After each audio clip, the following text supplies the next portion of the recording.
The nosedive in relations between India and Canada appears to get deeper by the day.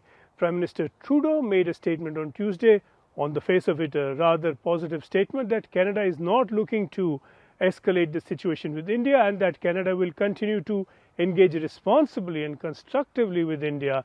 He had said something similar in Montreal last week, but there is a new subtext to this now stated desire for good relations with India.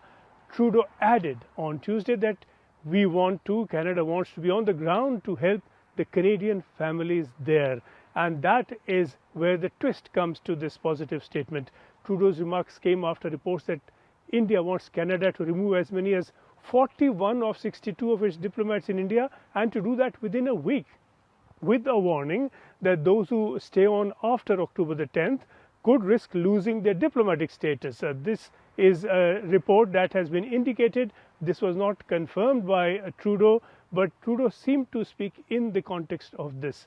And this is a lot more serious than the tit-for-tat expulsions we had seen earlier, where Canada expelled an Indian official and then India expelled a Canadian diplomat from New Delhi.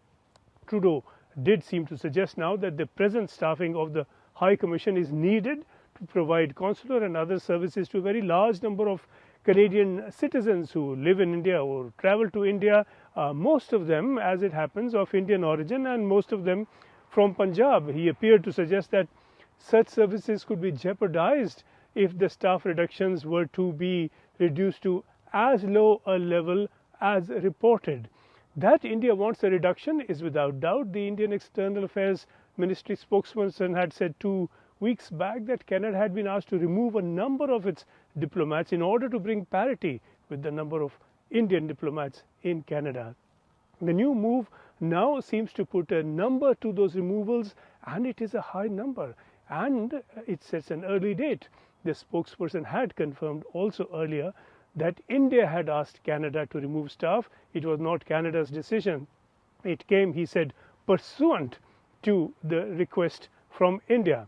Now, Trudeau had said last week that it was extremely important that Canada and its allies continue to engage constructively and seriously with India, but given the now almost bulk expulsion, and that really what it is beneath all the diplomatic fine language of Canadian diplomats from India, this is hardly going to be a signal for a de-escalation.